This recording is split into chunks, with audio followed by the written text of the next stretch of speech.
Hello, everyone. Welcome to your Friday 12 edition. What is the date today? April the 24th. We have been in self-isolation. Oh, hello. We have now been in self-isolation for 6 weeks. Good afternoon, Jess. Nice to see you today, or to see your little name pop up. Yes, I believe it's been 6 weeks, right, that we have been in self-isolation for, haven't we? Hey, we're going to read a Shel Silverstein poem or two in a moment, if any of the kids want to join in on that. Mom and Dad, is that you in Ontario? Throw your name up. Nice to see you, I think, anyway, that you're there. My dad, he's not going to be happy that I told everybody this, but yesterday, him and Mom were out on one of their self-isolation walks through a park, and he tripped over a root and smashed open his mouth and had to go to the emergency to get stitches put in his lip. On the bright side, they said because the hospital or the emergency room is like basically empty of the COVID-19 because of COVID-19, right? So the emergencies, nobody's going there. So they got right out in an hour. That was great. So hope you're feeling better today, Dad. And here we got Sam. I got Sam beside me. I got Ella. Jolie just left off to some other locale. And I'm here. And Dow. Yeah, and Dow's here. Of course, she's here. All right, Ella, should we read a Shel Silverstein or two for those kids that are listening in later on? Shel Silverstein, Where the Sidewalk Ends. Hey, I didn't think about this, but we just read this. We read this poem last night, didn't we? That it was titled after. You guys listen to Shel Silverstein out there? This one is entitled, I just flipped it open to it. Sam, this one is titled The Worst. The Worst. Okay, let's see what we got here. When singing songs of scariness, of bloodiness and hairiness, I feel obligated at this moment to remind you of the most ferocious beast of all. 3,000 pounds and 90 feet tall, the glurpy slurpy claggerall. Who's standing right behind you? Oh, that's Sam. No, he's in front of us. Funny. You get it? You guys get it? That's so funny. Yeah. Okay. What else? Which one do we want to read? Dancing Pants? No. I'll go to 43. Page 43? That's your favorite? Yeah. All right. Here we go. Oh, yes. This one is entitled True Story. There's the drawing from it today. It's my favorite. It's Ella's favorite. True Story. All right. Let's see what we got here. All right. This morning I jumped on my horse and went out for a ride. And some wild outlaws chased me and they shot me in the side. So I crawled into a wildcat's cave to find a place to hide.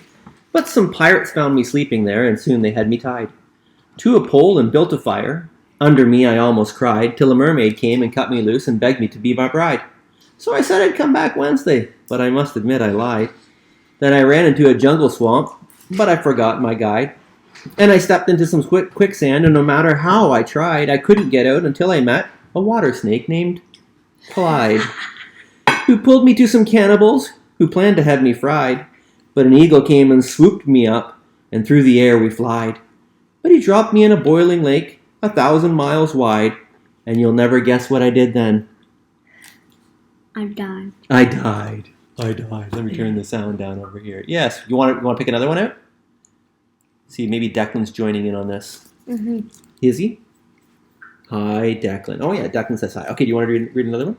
Which other one? Mm-hmm. Dancing Pants. We keep on opening to Dancing Pants. Oh, Dancing Pants is good. Is it? Oh, yeah. Okay. Here's the drawing for Dancing Pants. You see that out there? All right. Here's what it says. And now for the Dancing Pants, doing their fabulous dance. From the seat to the pleat, they will bounce to the beat with no legs inside them and no feet beneath. They'll whirl and twirl and jiggle and prance. So just start the music and give them a chance. Let's have a big hand for the wonderful, marvelous, super sensational, utterly fabulous, talented Dancing Pants. Any more? One more? Yeah. Which one? I don't know. You don't know. Okay, how about this one's called What a Day. Okay. What a day. Make sure it's in. Okay. What a day. Oh, what a day. My baby brother ran away, and now my tuba will not play. I'm 8 years old and turning gray. Oh, what a day. Oh, oh what a day. So random. All right. I hope you all are doing well out there in your Friday edition of the self-isolation. We're doing well over here. We're managing. We're doing great. Sorry for those of you on YouTube, the battery ran out of the microphone that I've been using to help improve the sound quality for all of you. So we'll get that fixed for tomorrow. All right, or not tomorrow. I'm not going to do it tomorrow, but we'll have it ready for Sunday, Simple Online. So our scripture today is from 1 Peter chapter 1. You leaving now? 1 Peter chapter 1, just 3 verses today, verse 13 to verse 16. And for those of you that were joining in yesterday, you know that we read verse 8 to verse 12 and then jumped over to Isaiah 25. But today we're just going to read these 3 verses from 1 Peter and let them be enough on their own for us, all right? So this is what we have for us today here in 1 Peter. I'll read it once and then we can walk through it together. Peter says, "Therefore, prepare your minds for action. Be self-controlled. Set your hope fully on the grace to be given you when Jesus Christ is revealed. As obedient children, do not conform to the evil desires you had when you lived in ignorance. But just as he who called you is holy, so be holy in all you do. For it is written, 'Be holy, because I am holy.'" All right, now let me pull out my little notes here because I took a couple of thoughts on this. Oh, yes, okay. So let's start. First of all, we have another one of these therefores, and we've encountered these a few different times, haven't we, throughout these past number of weeks of 12-12 lunchtime scripture reading. And the therefore, just like in our English language, or as it is written in English language, is always telling us that there's connecting to what came before. Well, we just read yesterday what came before, and how Peter was talking about how the prophets had been filled, the prophets Isaiah, Jeremiah, Ezekiel, Lamentations, Daniel, these kinds of people. Those are the major ones, right? How they were filled with the Spirit of Christ, and how they were speaking about things that they didn't even necessarily know, but they were thinking about things that became alive and present and active in Jesus. And there was a wonderful hope that is found in what they were preaching to us, right? It was revealed to them that they were not serving themselves but you when they spoke of the things that now have been told to you and by the gospel that has been preached to you. Okay, so they have this wonderful gospel that was alluded to or foretold by the prophets. And then Peter says, therefore, because of this wonderful news that you have, this good news, which is what gospel means, because you have this wonderful and good news, he says, prepare your minds for action. Well, that's an interesting expression, isn't it? I thought that immediately. Prepare your minds for action? How do you prepare your minds for action, you know? Like, you can imagine if he's saying, prepare your bodies for action, prepare your military for action, prepare your workforce for action, all those things that they seem like they're very active oriented, don't they? But prepare your minds for action, that's a different take, isn't it? That's a different thought. But then when he goes on to say, we realize what the action in mind that he has. He says, be self-controlled. So that's the first thing. That's the action of the mind, that our minds would be self-controlled. And then secondly, and I love this, set your hope fully on the grace given to you when Jesus Christ is revealed. This is how we prepare our minds for action. On the one hand, we choose to live in self-controlled ways. We say yes to certain things. We say no to other things because of this good news that we have in Jesus. And at the same time, we also actively put our minds into this future hope-oriented, where we anticipate the hope of Jesus, who when he appears. We set our hope fully on the grace to be given to us when Jesus is revealed. So we have this dual part of action in our mind, don't we? On the one part, we are self-controlled. And on the other part, we think actively, with hope into the future, that God has a good plan that is fully going to be revealed when Jesus Christ appears. So that's wonderful. Then he says in verse 14, so as obedient children, which is a lovely way of looking at it, as we've got all these children around us in our own home, as obedient children, as children that want to obey our Father, he says, do not conform to the evil desires you had when you lived in ignorance. So don't live the way you once lived. But just as he who called you is holy, so be holy in all you do. For it is written, be holy, because I am holy. So let's talk about this expression then at the end, be holy, as I am holy.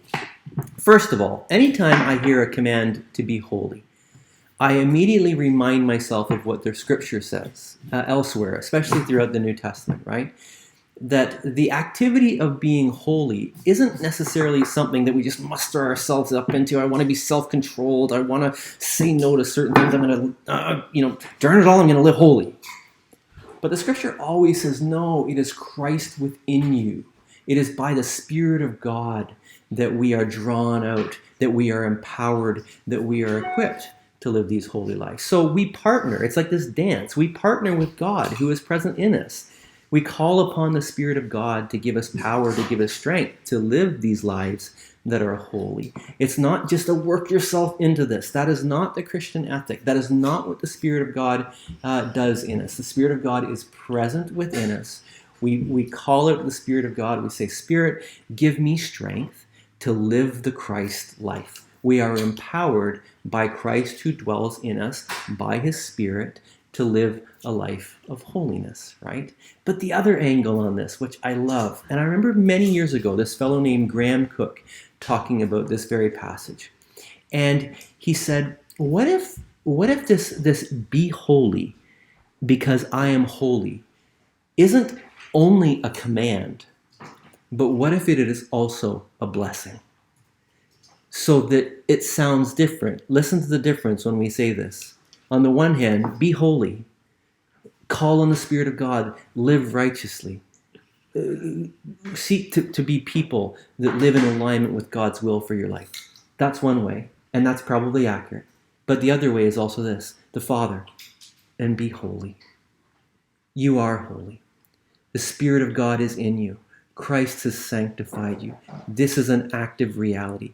You are holy. From God's perspective, we are cleansed. We are holy. So it is this double thing, and I think that that's wonderful and very active. On the one hand, oh God, we train our minds that we may be holy. And on the other hand, we receive the pronouncement that Christ has already accomplished this in our life. He has already made us holy. And there's a real gift in that. Now let me finish with this one last thing.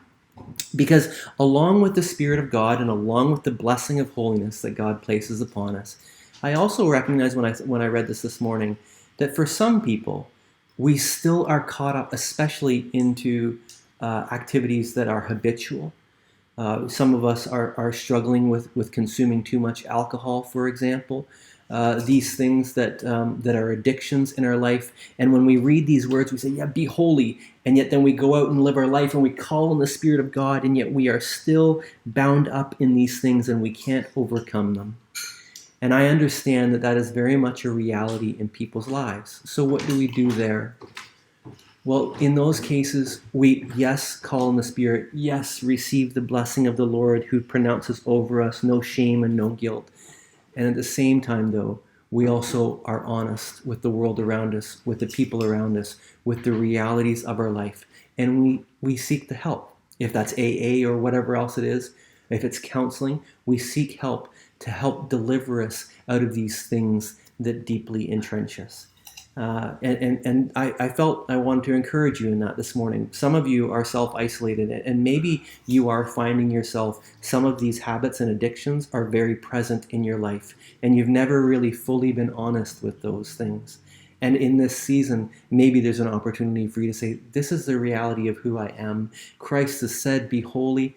and He's also blessed me. There is no shame in these realities, but I know that I need help to live out a new and dynamic life that God has in store for me. And I bless you and encourage you with that. There is no shame or guilt in those things, but there is an invitation to step into new realities for you. And maybe that's part of what this season wants to bring about for you. All right, I think I've said enough. And with that, I love you all very, very much. I hope that you are encouraged today. We're not going to do this tomorrow. I'm going to take tomorrow off, but we're looking forward to Sunday morning, 9:30, simple online. Get your communion supplies ready, your bread and your juice, and we're doing the Emmaus Road story, still carrying on with the Easter story, and I was preparing that yesterday and looking forward to doing a little bit of teaching just briefly on that with you all on Sunday morning. All right. Love you all. Have a wonderful day wherever your adventures take you. See you real soon. Okay. Bye-bye.